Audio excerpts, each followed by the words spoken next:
Saudara dan saudari yang terkasih, Injil kita hari ini diambil dari Injil Matius bab 8 ayat 23 sampai ayat 27. Lalu Yesus naik ke dalam perahu dan murid-muridnya pun mengikutinya. Sekonyong-konyong mengamuklah angin ribut di danau itu, sehingga perahu itu ditembus gelombang, tetapi Yesus tidur. Maka datanglah murid-muridnya membangunkan dia, katanya, "Tuhan, tolonglah, kita binasa." Ia berkata kepada mereka, "Mengapa kamu takut, kamu yang kurang percaya?"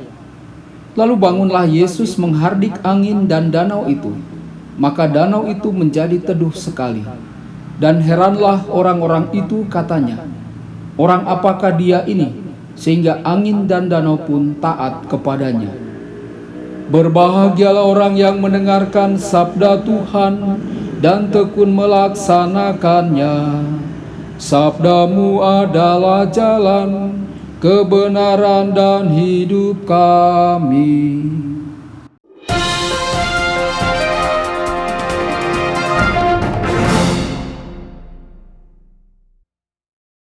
Saudara dan saudari terkasih dimanapun Anda berada, jumpa lagi dengan saya Romo Tedens dalam saluran Warta Kabar Sukacita.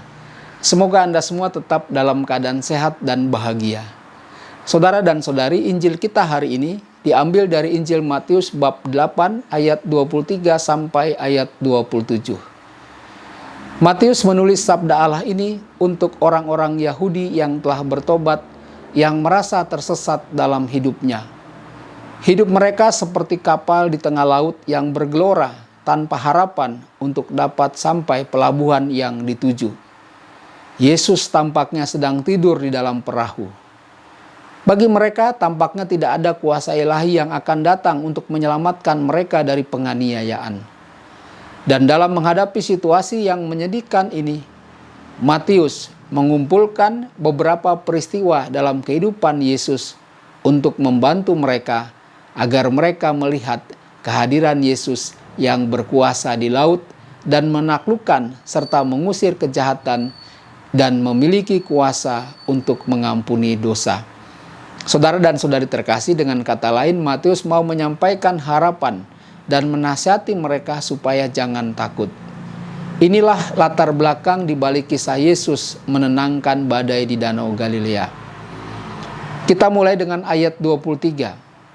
Matius mengikuti Injil Markus. Di dalam Injil Markus, hari itu hari yang sangat melelahkan karena pekerjaan yang telah mereka kerjakan. Setelah selesai mengajar dengan perumpamaan, para murid bersama Yesus naik ke dalam perahu. Yesus begitu lelah sehingga Yesus tertidur. Dalam teks Matius, kisahnya sangat singkat. Matius hanya mengatakan bahwa Yesus naik ke dalam perahu dan para murid mengikutinya. Yesus adalah Tuhan. Para murid mengikuti sang guru. Lalu ayat 24-25, situasi yang tanpa harapan, kita akan binasa. Pada masa lalu di Danau Galilea sering terjadi badai yang mendadak, yang diakibatkan pertemuan antara udara dingin dari bukit-bukit yang bertemu dengan udara panas dari lingkungan sekitar danau. Para murid kita ketahui adalah nelayan yang berpengalaman. Jika mereka menyangka perahu mereka akan tenggelam, itu berarti situasinya memang sangat berbahaya. Akan tetapi Yesus tetap tidur. Lalu mereka berseru, "Tuhan, tolonglah, kita binasa." Di dalam Injil Matius, Yesus yang tidur nyenyak bukan hanya tanda kelelahan, tetapi juga merupakan pernyataan kepercayaan Yesus yang total kepada Allah. Hal ini sangat kontras antara sikap Yesus dan para muridnya. Ayat 26, apa reaksi Yesus? "Mengapa kamu takut, kamu yang imannya begitu tipis?" Yesus bangun bukan karena ombak, melainkan karena seruan putus asa dari para muridnya. Yesus kemudian berpaling kepada mereka dan berkata, "Mengapa kamu begitu takut, kamu yang imannya tipis?" Yesus kemudian berdiri dan menghardik angin di danau itu, dan danau kemudian menjadi tenang kembali. Ayat 27. Rasa heran para murid, "Siapakah orang ini? Yesus bertanya, "Mengapa kamu begitu takut?" Murid-murid tidak tahu harus menjawab apa. Dengan takjub mereka berkata pada diri mereka sendiri, "Manusia macam apakah Yesus ini? Angin dan laut pun taat padanya." Saudara dan saudari, meskipun para murid sudah lama hidup bersama Yesus, mereka masih tidak tahu siapa Yesus. Bagi mereka, Yesus tampaknya adalah orang asing. Siapa orang ini? Siapa Yesus bagi saya?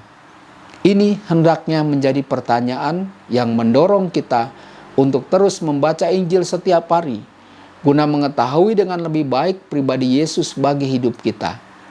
Saudara dan saudari, hal apa yang membuat kita gelisah atau takut? Apakah kita pernah berada di tengah badai yang membuat diri kita kehilangan harapan? Dan siapakah yang menyelamatkan kita? Bagi kita, siapakah Yesus itu? Apakah dalam hidup kita selama ini kita memberikan waktu untuk berjumpa dengan Yesus? Tuhan Yesus memberkati Anda semua.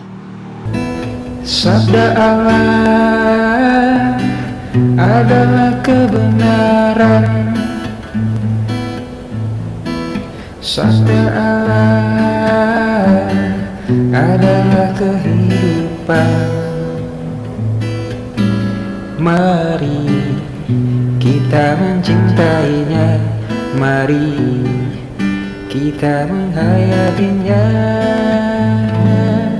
Ya Tuhan yang ku muliakan, sabdamu angkat resahku.